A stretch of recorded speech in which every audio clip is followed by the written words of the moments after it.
Many years ago, the great British explorer George Mallory, who was to die on Mount Everest, was asked why did he want to climb it. He said, because it is there. Well, space is there, and we're going to climb it. And the moon and the planets are there, and new hopes for knowledge and peace are there. And therefore, as we set sail, we ask God's blessing on the most hazardous and dangerous and greatest adventure on which man has ever embarked.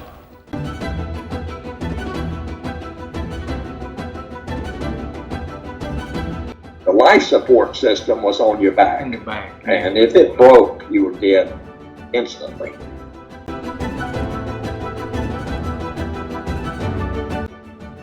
We choose to go to the moon. We choose to go to the moon. In October of 1957, Sputnik was launched. And to me, that was the beginning of the space age. And the space race began shortly after that. Well, I got to Germany in '59, and in '61, Yuri Gagarin was the first human being in space. Shortly thereafter, Alan Shepard became the first American. Then just shortly after that, President Kennedy announced the Apollo program, that we were going to go to the moon and land on the moon by the end of 1969. Well, I thought it was crazy idea, but turned out 8 years and 2 months later, I'm sitting in mission control and on Apollo 11 and talking to Neil Armstrong and Buzz Aldrin when they landed on the moon. So 8 years and 2 months later, we accomplished the goal.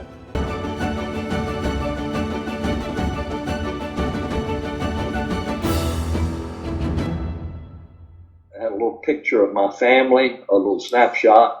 And I left it up on the moon, and everybody, the whole family was so excited about that. On the back that we had written, I had written, this is the family of astronaut Charlie Duke from planet Earth who landed on the moon in April 1972, and we all signed it. I dropped it on the moon, took a picture.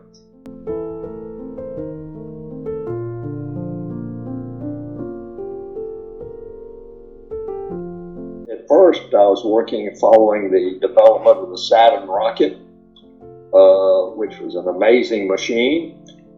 Still is, I think, biggest one ever launched, rocket ever launched. And so then I got support crew for Apollo 10, and I was mission control for that. There was mission control for Apollo 11, backup on Apollo 13.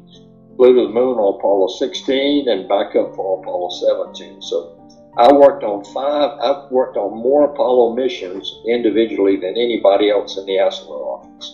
5 I was associated with. And only flew once though. Yes, my name is Dorothy Duke, and I'm married to the astronaut Charlie Duke.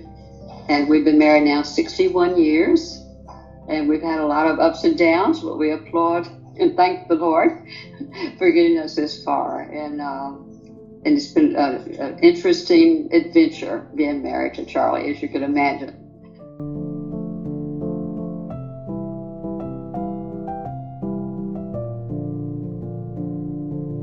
I grew up in a small town in South Carolina. This was during World War II. I'm 88 years old right now, so I remember Pearl Harbor. And my dad served in the Navy. I wasn't in combat, but he served in the Navy. And when he got back after the war, I fell in love with the Navy and his generation of service, and so I decided to go to the Naval Academy. I graduated from the Naval Academy in 1957, and at the time there was no Air Force Academy. And I fell in love with airplanes, and I could volunteer for the Air Force. And so I did that, and I went into the Air Force upon graduation in 1957, became a pilot, and within a couple of years, by 1959, I was headed to Germany, my first squadron.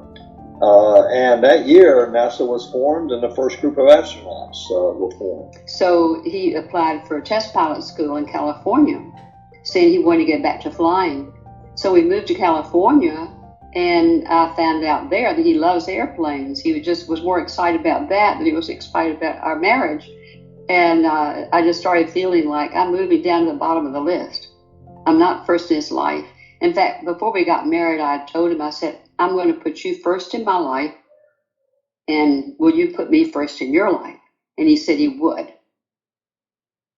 So that's what I did. I put him first in my life, but I wasn't first in his. And so I felt alone. I felt rejected. I just was really struggling a lot through that. And I'd keep thinking, well, when we move again, when we move away from all these airplanes and test pilot school, then we can work on our marriage and then things will get better. But then, of course, he starts the astronaut program and he's gone a lot of the time, a really lot of the time. And so then I thought, well, okay, it's a good program. It's good he's in it. I'm all for it. And so I want to support him through all this. So I won't bug him anymore about our relationship. And so when he gets back from the moon, then we can work on our marriage. So that was what I thought.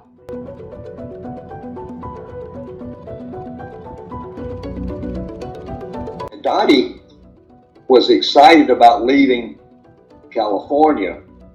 Edwards Air Force Base, where the test pilot school is in the middle of the Mojave Desert. And it's desert. You know, we drove 35 miles to go to a big department store. We drive 30 miles to go to church on Sunday. We drive 110 miles just to have dinner down in Los Angeles. She was happy to get out of the desert to get back to trees and grass and those kind of things. And plus it was halfway across the country, almost halfway home for her in Georgia.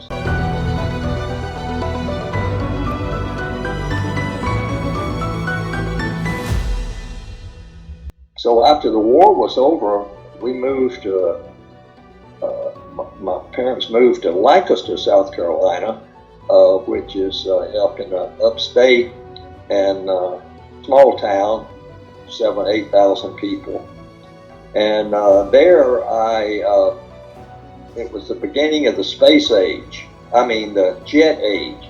So I'd look up and I'd see these white contrails go over. The jets were making the contrails in the upper atmosphere. And that was the beginning of a love for aviation. I didn't get to fly, but I fell in love with hopefully one day making a contrail. And so when I got to the Naval Academy, as I said earlier, there was they taught us, they didn't teach us to fly, but they gave us some exposure to aviation. And I got really absorbed in flying and wanted to be a pilot. Well, my dream was just oriented towards the man I was going to marry.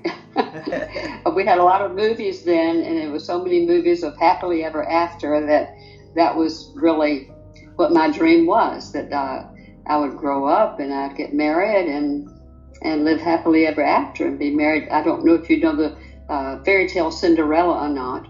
Yes. You are familiar with Cinderella, yes. Well, that was what I was. I was Cinderella looking for Prince Charming. Primary motivation, I think, was the Air Force. Said, we really want you to go to graduate school.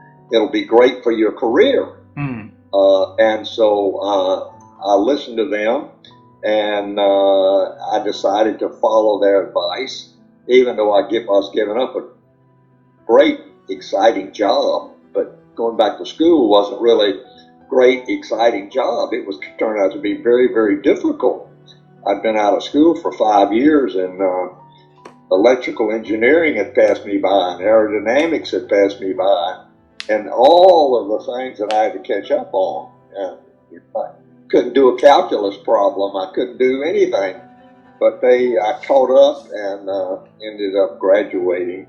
Yes. When I met Charlie, then he just seemed so special. He seemed to just love me so much, and he was in school. We were in Massachusetts then. I'm from the South and he's from the South. And he was there getting his graduate degree from MIT. and I was up there just wanting to go to another part of the country and have some adventure.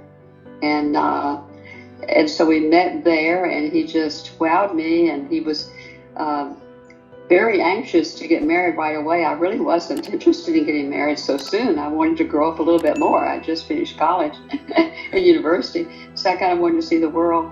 But he convinced me that yes, that he was the right one, and so we got married. Well, in 1962, I rotated back to the States. The Air Force sent me to graduate school at MIT. And while I was there, I was working on the Apollo guidance and navigation system that MIT had the contract to build. And we were taking data to make sure the system was operational. And we did, and the system worked perfectly, and we proved that it was easy to operate in an operational setting.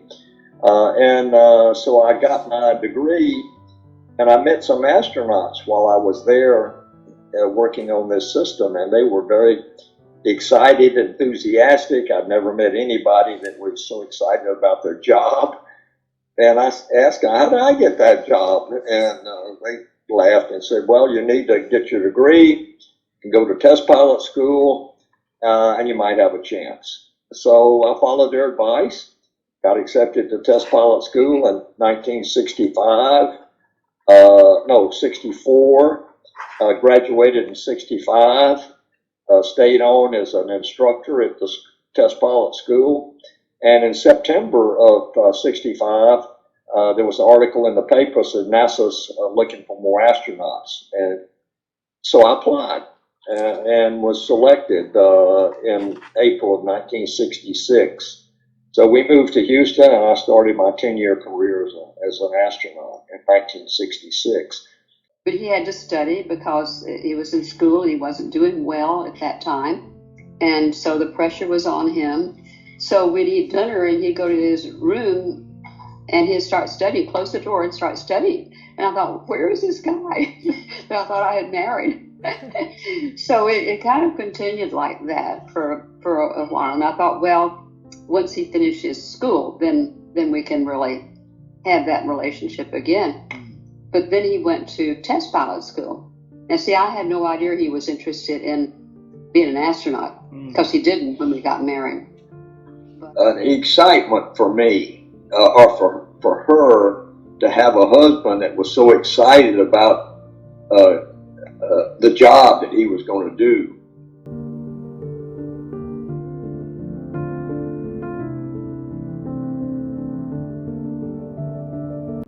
Well, I grew up doing, in my memory, as I said, I was 6 years old when Pearl Harbor came. And my dad went off to the Navy. We went to live with my grandmother after about a year in a small town in South Carolina. So I can remember the hardships of World War II, the rationing, no gasoline. Fortunately, we lived on my grandmother's farm, and she had animals, so we could milk the cows and churn the butter and learn how to just live off the land, if you will. And that's my memories of being very patriotic and in support of the war in any way a 6 to 8 year old could do. So we collected tin foil, we collected items like bottles and plastics and stuff like that. We turned them in, and so that was our contribution to the war, was the support of the rationed items and not wasting anything. So I learned to be very frugal, and I had a twin brother and a first cousin. We were all the same age. So the three of us grew up in this for 2 years in this very small town. And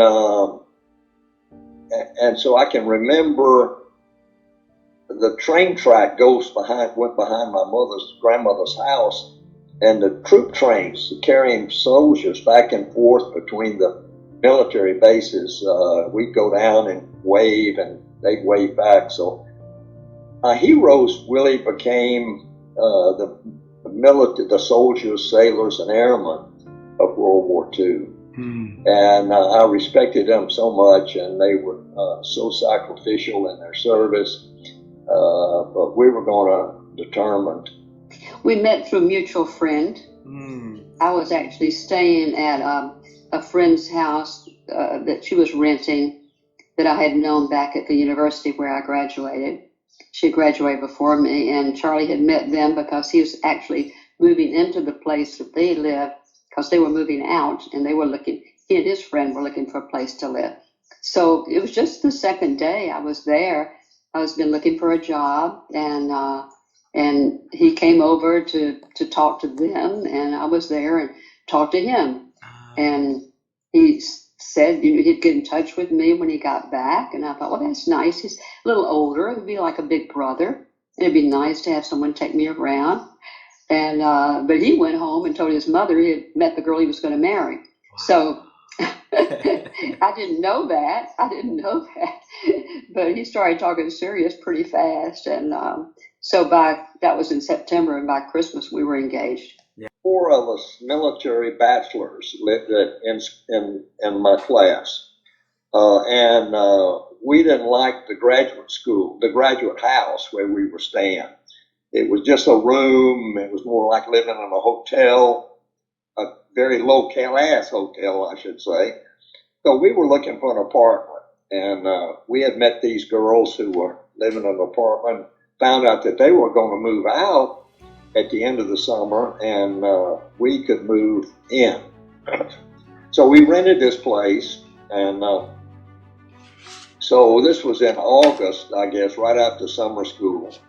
And roommate and I went over there, and these girls were from the University of North Carolina, and they had a visitor named Dottie, who was a graduate of University of North Carolina, and she was there visiting and staying with them till she found a job and found an apartment.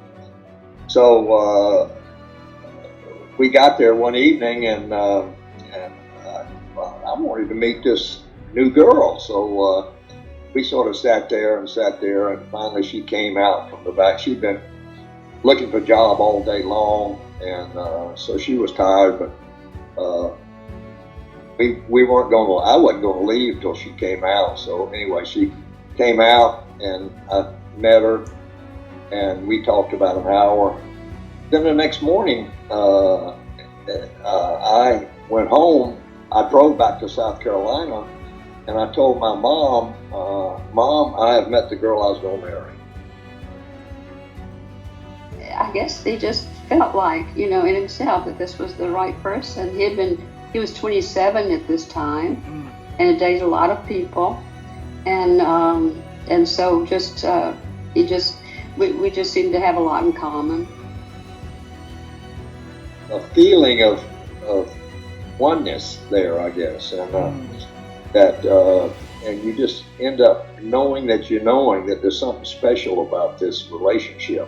And that 5-minute conversation, a 30-minute conversation, did it. It was I just knew that she was the one. And so this was September. We started dating, and by November we were engaged unofficially. But we got officially, after I asked her parents, could I marry her? They said yes. We got officially engaged in Christmas of 1962, and we were married the next June. So we've been now married 61 years. Wow. And I think we're going to survive. Well, so after that, we go on the honeymoon. And this guy that had been courting me so much and talking and just spending all this time with me, suddenly it seemed to me like he could just check the thing, and say, okay, we're married now, so now I can move on to do other things. Where in my mind, it was We just got married. We're just beginning a new life together.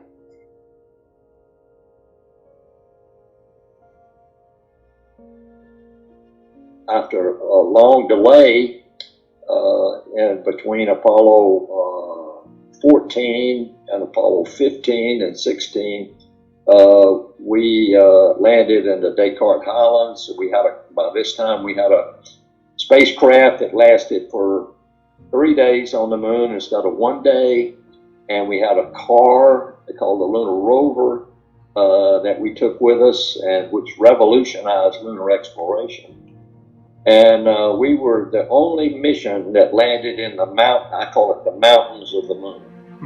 As you look at the moon, there's the dark areas and the light areas. The light areas are the highlands, or the mountains. And so we landed almost on the equator, east of 00 latitude, longitude, and in the Descartes Highlands, it was called. And so if you imagine Apollo 11 at sea level, we landed at about 2,500 meters above that. So we were in I'd say they call it the mountains of the moon. Didn't look like mountains because we were up on the top of them. A little bit closer. Okay, here we go, a big one. Off the ground, about more. There we go. Good. And the rover was working, so the exploration of our flight was went very, very well. And we collected the biggest rock ever picked up on the moon. We didn't want to pick it up, but they said pick it up, so we obeyed. And I mean, this is like a big I don't know, you have watermelons in Vietnam, but this thing is like a baby in your arms. And when we got back down, it weighed 20 pounds. Well, up on the moon, it weighed 3 pounds. And so, but it was so big, I had to roll it up my leg and cradle it in my arm as like this. And as I walked back to the lunar module with this big rock, we argued with them. We don't want to pick up that big rock. Yeah, pick it up. So we obeyed, and very exciting and very dynamic and very stressful 3 days, if you will. You had so much to do, and you wanted to make sure you did it right. Hopefully things didn't break, and so fortunately the car worked well, and we were able to drive a total of about 25, not quite 25 kilometers across the moon. And so we accomplished our goals, and 3 days later we left and started home.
Pretty difficult for me to put my feelings into words right now. We've seen so much and done so much in the last 11 days.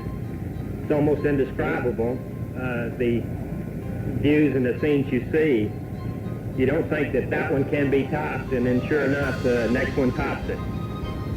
Just most clearest in my mind is the entry right now, and that's hard to top. It's going to be a while to digest everything that has happened, but I, along with John, would like to say thank you from the bottom of my heart to the 4 groups of people that he mentioned. Thank you again, everyone. It's good to be back, and we'll be looking forward to seeing everyone again. Thank you.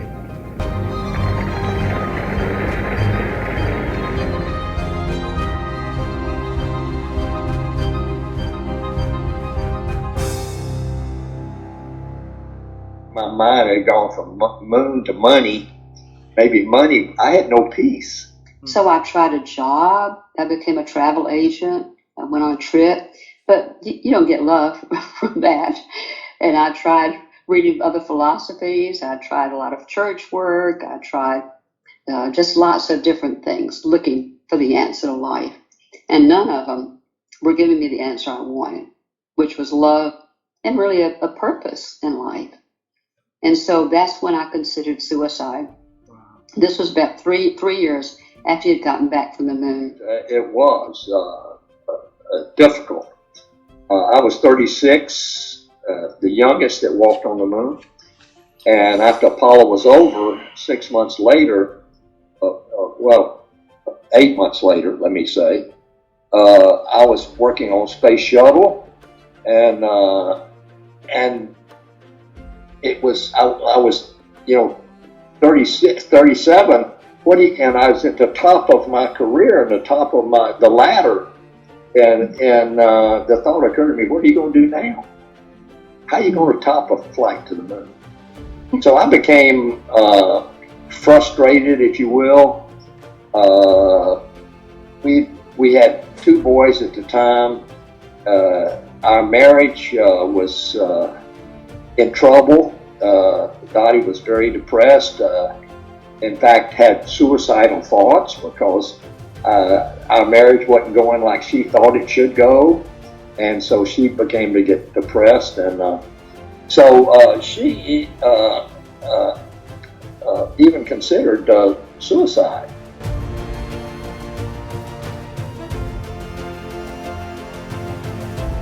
So then he comes back from the moon, and he's still this workaholic type person.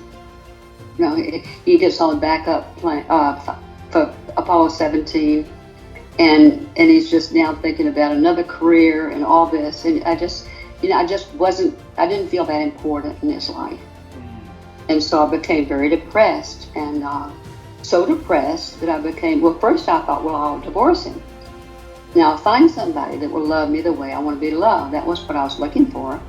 Somebody to love me the way that I wanted to love them to love me. And so I thought about that, and then this was probably the Lord too, put in my mind, well, maybe there isn't a man that can love you the way you want to be loved. If there's not. And so I thought, well, then if there's not, then what is the answer to life? Because I thought the answer to life for me was a happy marriage. Mm-hmm. And so I started a search. And it's kind of in the Bible, in Ecclesiastes, the search that you make for what is the purpose of life. Why am I here? Mm-hmm. I'm only going to live so many years and then be gone. So what is it? Well, we were in a church, but we weren't believers. By believers, I mean having Jesus in your heart and not just in your mind. And so some people came to our church one weekend, and they had a joy and a peace about them, and it was just contagious. And Dottie looked at them, and I went home after that weekend and said, I've tried everything but Jesus. And she said, Jesus, if you're real, come into my life. If you're not, I want to die. So I prayed that weekend after hearing all these stories, and I said, God, I don't know if you're real. Jesus, I don't know if you're the Son of God, but I made a mess of my life, and I knew that. I made a mess of my life, and if you are real, then I give you my life. And if you're not real, then I'll kill myself. I guess the salvation of our marriage is that understanding of the power of forgiveness, the power of love. Love overcomes a lot, and so we try to live out that God's love reflected in us, to our spouses. And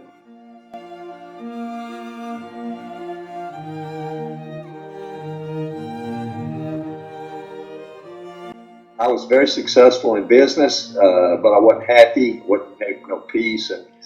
And actually, by that point in my life, I'd come to doubt that he was no God at all. That maybe God doesn't even exist. And so the life is a joke, a sick joke.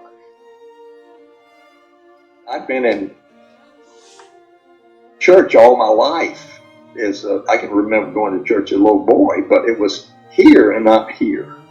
And your head not hard. Lonely, and why live any longer? Life is just miserable, and there's no purpose in it, and nothing's good about it. So that was the way I thought. But these people came to our church and said, "Well, Jesus changed my life." And I thought, okay, how, and they would answer, like one had been an alcoholic, and then the Lord had helped him become not an alcoholic anymore. And then they talked about their prayers were answered and all these things. And I thought, well, gosh, I've tried everything to find the answer to life. I'd gone through really 5 different things. One was the party life, which, of course, left me totally empty. And after going through those 5 things, I thought I had not tried Jesus. And so I thought, well, I don't know if these people are telling me the truth or not, but I'm willing to give it a try. And while I hadn't changed, she had changed. And her focus went off of me to God and to let Jesus be in charge. And so that gave her a lot of peace. So that was my prayer on a Saturday night. So the next morning on a Sunday, I really didn't know. Well, I just started thinking that, well, if he's real and he answered them in their prayers, then I'll pray to him and see if he'll answer me. If he's real, he should be answering me too, like he did then. So I began to pray. That's how it started. I started praying just to find out if Jesus was really real, God was real. And so I'd pray about something very small, and really I don't remember all those things, which is probably good, exactly what they were, but it would be something like, oh, I need to talk to such and such. And then the phone would ring about 5 minutes later, and it was such and such on the phone. There were a lot of things like that. And so, of course, I said, oh, that's coincidence. Oh, that's just luck. And I said that for a month, really for a whole month. All these little things kept happening like that. And after a month, I thought, you don't have that much coincidence. You don't have that much luck. And so I realized he really is real. He really is. And at that point, I was just so thrilled. So she was just at peace and had forgiven me for everything that I had done wrong. And forgiveness is so important in relationships.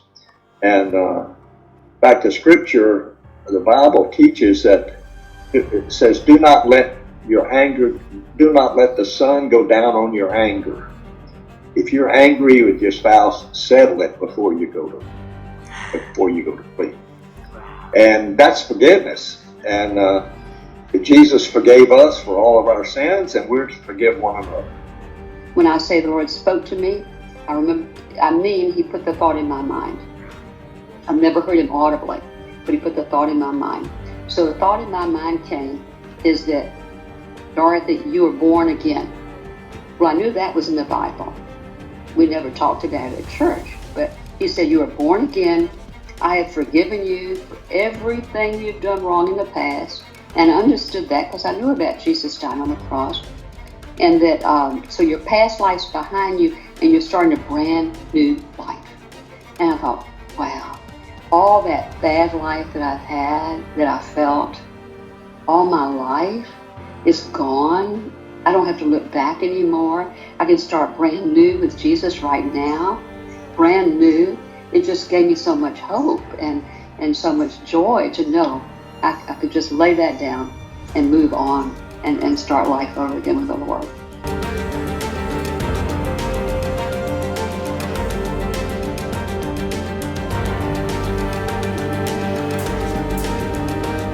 So then I started talking to the Lord about Charlie and our marriage. And so then the Lord spoke to my mind again, and he said, if you want a born-again marriage, then you must forgive Charlie the same way I have forgiven you. So I was listening to these scriptures, and one stuck out was Jesus says, I am the way, the truth, and the life. No man comes to God except through me. Now, that's either true or a lie. And we get to decide. I get to decide. We went to church and stuff, but I didn't bug him at all because I was just focused. It was kind of a one focus, love Charlie. That was the only assignment the Lord gave me, to love Charlie. So God was going to take care of the other things. So we focused on that. And then 2.5 years later, Charlie goes to the Bible study and he comes to the Lord and it surprises me. Wow. It shocked me. So I had a little argument with the Lord, which is okay. But I had an argument with him. I said, well, first of all, Charlie's never said he's sorry. He thinks he's perfect, and he's never apologized for anything. And so then the Lord put a scripture in my mind from the Bible. And the scripture says, those that say, Lord, Lord, call me Lord, Lord, but don't obey me, then they're hypocrites. That's a paraphrase of mine. That's not really what the Bible says, but it's like that. They're not true. And so I thought, yes, I call him Lord. How can I call him Lord and not obey him? I mean, if he's my Lord, you obey. And so I turned to him and said, okay, Lord, I'll forgive him, but you help me. I made the choice after that weekend that Jesus was the Son of God. I said, Lord, come into my life. And sitting in my automobile right after that Bible study, when I said that, the peace of God entered my life. And I had never had an experience like that. In the United States and maybe in Vietnam too, we would have in school, we'd have a big blackboard and you'd use chalk and you'd write on the blackboard. Okay, he showed me that when I forgave Charlie, first of all, I'd written all these things on the blackboard that I remembered that he had done or hadn't done. They were all written there. And so when I agreed to forgive, then I felt Jesus' hand on my hand on the eraser. And so together we were erasing all these things I'd written on the blackboard. And then also at the very end, like in school, we got a rag and got it wet. And then we washed the blackboard. So there was any speck of chalk on the blackboard anymore. It was gone. So when I would remember something, Jesus would say to me, he said, no, you can't remember. Remember, it's not there on the blackboard anymore. It's not there anymore. It's gone. So you can't remember what happened in the past. Well, wait till you see what a fantastic life you're going to have, I guess.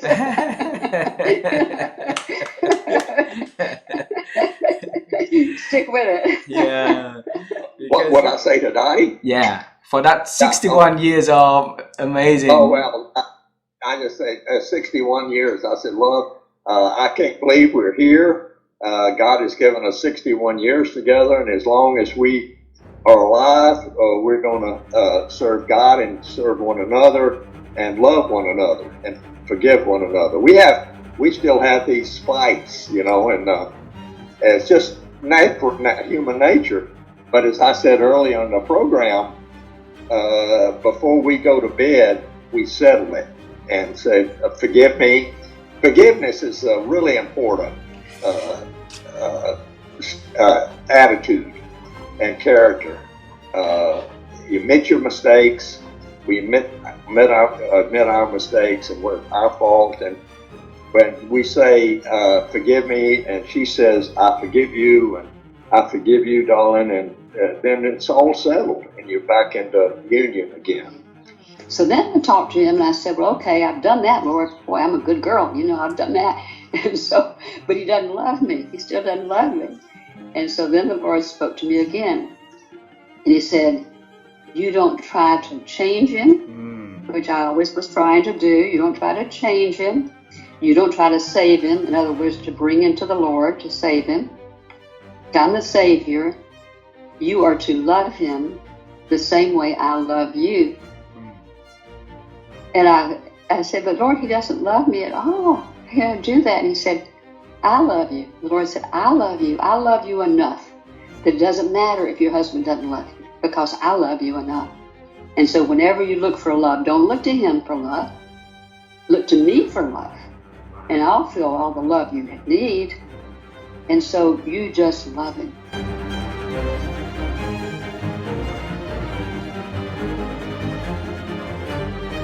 And one more thing I might add. Yes. Because I didn't emphasize this as much. This dream I had of a happy marriage was so ingrained in me from a young age that it was very, very hard to give it up.